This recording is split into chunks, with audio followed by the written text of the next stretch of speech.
want to go back to something I think the last person said. Yeah. A lot of it is self-inflicted. So how can we break that part down? How can we break? Ooh. Yeah. So yeah, let's talk about solutions. Let's talk about what do we do from here? Where do we go from here? Because a lot of what I'm seeing is that a lot of it comes down to like someone being misguided, Uh-huh.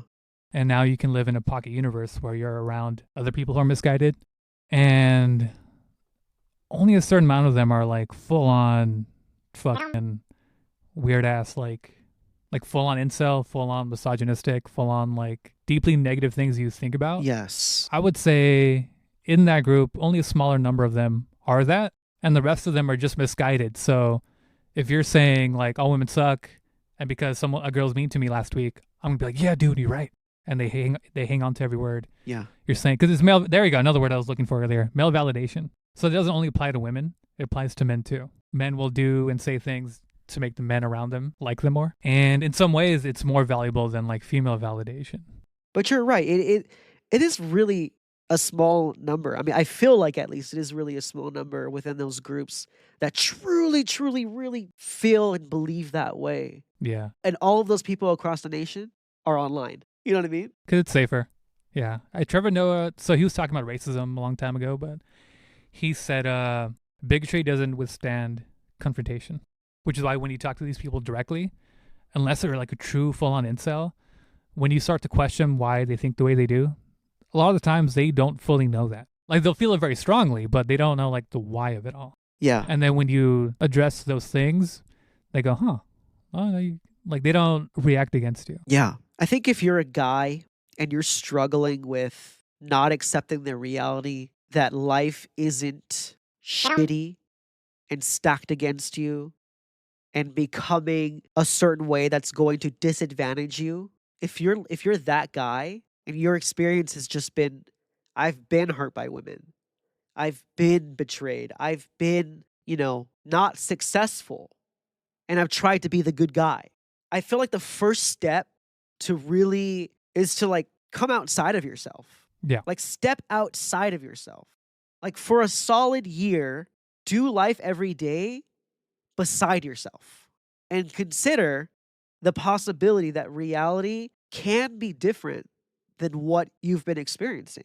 Yeah. Set yourself aside and consider that what you once thought was this role you had to fill might not be the most correct thing to do. And I think setting yourself aside is just ultimately what it is vulnerability. But that's what we fear because we've been hurt. Right. But you've got to trust vulnerability. That's why I said go beside yourself. Be vulnerable. Be honest about your struggles. I would take a second and evaluate, like genuinely evaluate your friendships. Ooh. So you're more than likely going to have like predominantly male friends, but are they like really your friends? Like, can you go to these people whenever anything in your life is like going on? Or are they just like almost placeholders in a way so that you don't feel lonely? Yeah. Because you probably did it unintentionally, but would be, everyone does to a degree, is that you'll behave counter to how you actually are as a person. So it's possible that you found yourself in a friend group that you don't actually agree with everything they say, but they don't pick on you. And because you nod your head to everything all the crazy shit they say and do, you're now part of the group. But are you actually friends with all those people though? Like, do they share your interests?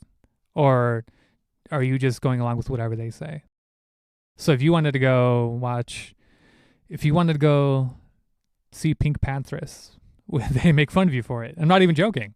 I love her music, but I'm using extreme to make my point. Would the people in a group like make fun of you for that? Would they go with you? How would that really go down? And you can take it as far as you want or use any example to substitute that. But my point being is that if it seems like you don't actually share any interests, they're probably not your friends. You just allowed yourself to be in that group so that you wouldn't have to, so you'd have a place to go to. Like, we all want to fit in. We all need, camaraderie. But are you doing it at the expense of yourself, And sometimes, too, you probably don't even notice it, but are you at the bottom of every joke? And do you just laugh along because they make fun of you, but they don't bully you. And what I mean by that is like they don't physically beat you up, but every day like you're the guy that they're roasting. And you didn't ever realize it, but you wanted to fit in somewhere, and this is where you just happen to end up. So, to that kind of person, I would say really look at that. And are you content with all that? If not, then maybe not immediately, because it's hard. It's really hard to be on your own at that age. Like, you don't want to be the guy that's by themselves during lunch. 'Cause that's hard for anyone. But I would really like look to your classmates. And I'm sure we all have had classmates that weren't like close friends, but you speak to every day. But if you notice that they're seemingly better people and you actually have common interests with them, why not like take that a step further? You can use that as a way of being like, are you guys going to this thing? Would you want to go? That your quote unquote friends won't go to?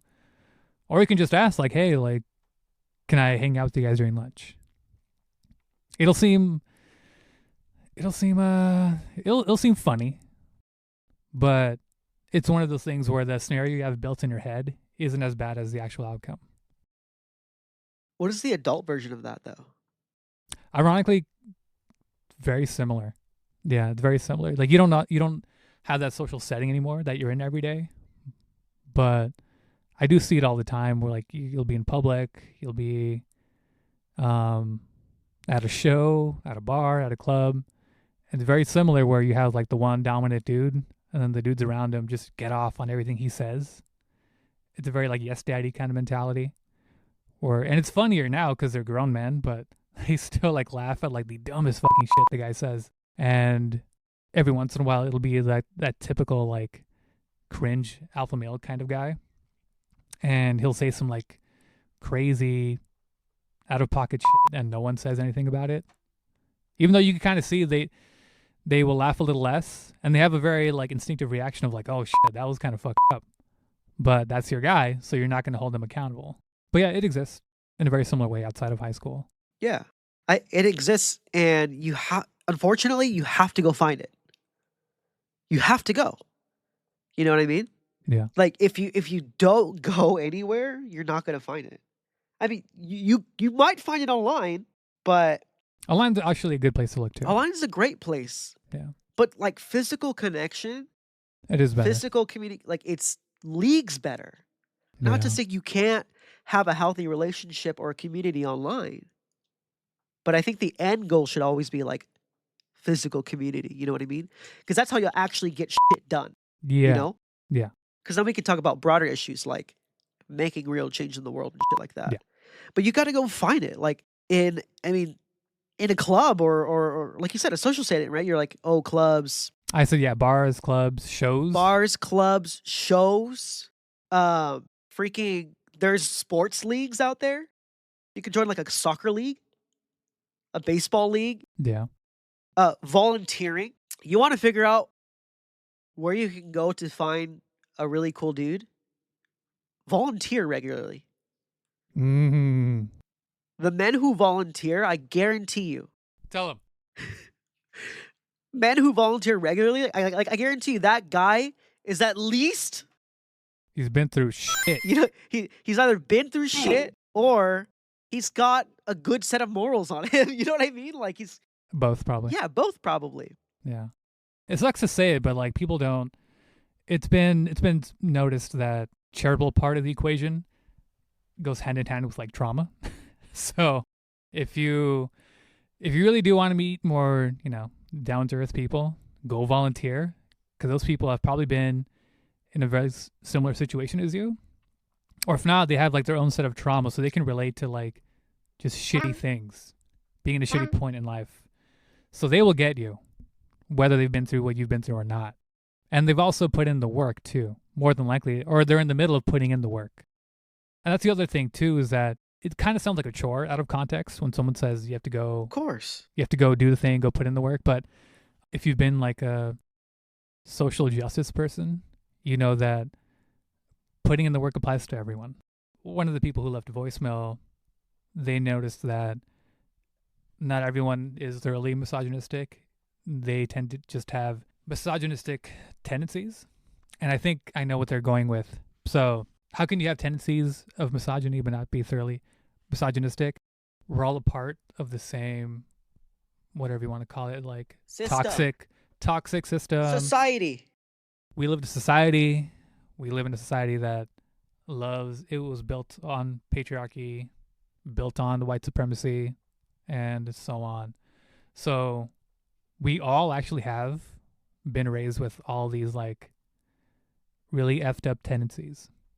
So including homophobia, Violence. racism, violence, misogyny. So as the person was saying, if you really are, well, not even really are, we all do have to put in the work to unlearn those things. Unlearn and then relearn better ways of, what's the word I'm looking for? Well, we for sure have unlearning to do. So to give you an example, it wasn't that long ago where you can just freely use the F slur around anyone and it'll just accept it. And back then too, like for us, like in high school, we were at the tail end of that. So if you actually went around and asked people like, are you homophobic? Like, do you have a problem with gay people? Most people would have said no, but they still use the slur anyway. And it wasn't like a hateful thing, but that's just how normalized that was. So these things become, the word is normalized. So you don't see them as a problem because they're around you every day. And to a degree, like someone will try to assign like a context to them, like, oh, I'm not actually homophobic. I just like using that word because it sounds funny. But that doesn't matter. If something is effed up, it's effed up, and you just stop doing it. Or another example, I don't know why, but the R word, when applied to mentally disabled people, it actually went away for a long time. It was acceptable until like the late 2000s. And then into the 2020s, it started coming back. I don't know why that is, but it's coming back to where it's being normalized again. My point being is that even if it's seemingly normal, you have to do the work yourself to know why it's a problem and then undo it yourself. So stop using that word, stop using the F slur. And some of them, like in cases like the F slur, it was known at the time that it was a slur, but it wasn't, that wasn't something, it was in the middle of being addressed socially. So you could still get away with it without being homophobe. Whereas like now, if you use it instantly, it's like, oh, that person's they're kind of crazy. I'm not gonna, hang out with them. But a word that people don't know that would be a slur would be like, I'm gonna use it for the sake of educational purposes. Eskimo. Eskimo is a word that's been used forever, and I'll let you Google it, but it's another slur. So to a lot of people, it's not gonna ring a bell if you were to say it out loud. But because you know that it is in fact a slur, you do the work of looking it up, finding out why it's a problem, and you stop saying it. And you're not racist either. Like, we're all taught these things. We were all taught that it was okay to say the F slur, to call someone the R word. And at one point, it was even more effed up. You could go to someone who was mentally disabled and call them that. And no one would, like, if you were in school, you wouldn't get in trouble for it. If you're out in public as an adult, like, no one would say anything. So we all have to put in the work to unlearn these things. A very simple one's like we said earlier, cooking. It's a life skill we all need to learn. Your mom can't cook for you forever. Your dad can't cook for you forever. And once you unlearn these things on a personal level, you have that personal growth that moves exponentially once you put in the work to unlearn these things. And some of us have more to learn than others too, but we all do. We all do. And also join my community online. It's a class. You pay $150 a year, and I teach you how to be a man. Yeah. You unintentionally brought something up, though. We were talking about the far right content creators. Uh-huh. So if people are getting into making far right content, what's in it for them? Because if they have it figured out and they're a man, what's in it for them? Why dedicate so much time to putting in the work to make this a thing for you? To make far right content? Why make it a career? Why take it that far?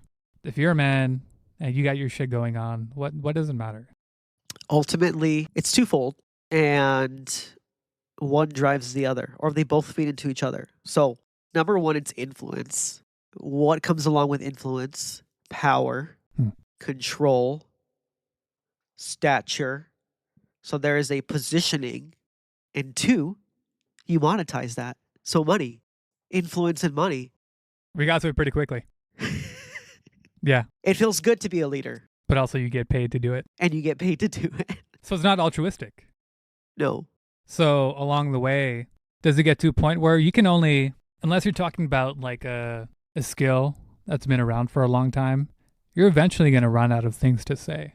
So unless you're looking up a skill that's been around a very long time, you're eventually going to run out of things to say. So if the incel like mindset is new, there should theoretically be like a shortage of like things to talk about if you're an incel or far right content creator, whatever the fuck. If that's the case, could they just be lied to? In other words, like, is most of what they're being told just like filler content? Filler content. Because there's only so many ways you can say, be a man, don't be a bitch, don't cry, go work out. Ironically, most of the people don't work out, but stop being weak. There's only so many ways you can say that. Yeah. So at a certain point, you're going to have to, I mean, literally, you're going to have to find a way to stay in business, right? Because what you're doing, you're creating content, and content is now a career path for you. So if you're creating content online, you're making money off of it, you want to keep doing it. And if what your thing, like cooking, has been done for centuries, so there's so much to learn there. You could do it forever. If you're talking about like this new incel mindset, it's only been around so long. And so you're eventually going to run out of like traditional things to address. After that, do you have to go find things to talk about? No, not really. So yes, they're being lied to. Everybody's being lied because this whole thing is a lie. Yeah. But the influencers who are perpetuating these ideas and this content. Perpetuating is a good word. These influencers really truly believe what they're preaching. Like they're not actively being like, I'm gonna lie to these men so I can keep getting paid. It's easy for them. There's so much content online to react to. Yeah. And it's also politicized as sure. well. So they have a slew of people and policies and ideas to constantly talk about, whether it's celebrities, who's in power in the White House, viral posts on social media, Instagram, TikTok.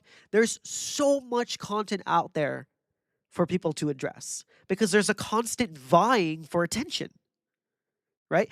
An algorithm is trying to win you over. And so it's like this never ending, it's this feedback loop. It's this never ending cycle that feeds into itself. And I don't think that was created intentionally. That's just the result of the structures of the systems that we live in. Yeah. What I was also thinking about too is that could they be exploiting their audience? Yeah, for sure. Like, in other words, it's like a form of like instigation. They're like being active instigators. So they'll point to, I'm trying to think of something that was in like the headlines. I can't think of a recent example. There probably is a bunch. But one that comes to mind is Star Wars. When I think it was I think all the newer ones, there was a problem with each one because the first one had a black character and that was supposed to be a problem. And then the one after that had a female non-white character and that was supposed to be a problem. And the third one, I'm sure there's a problem in there somewhere, but that's kind of what I'm saying. Like, how much of this is really being like them trying to uphold masculinity as they see it versus like, these people seem to hang on to every word I say, so I'm going to fucking give them something to look at. I don't think it's much of that. Again, because I truly believe that these men... I'm not saying that they can't coexist. I'm just saying it seems to be a prominent thing, a motivating factor.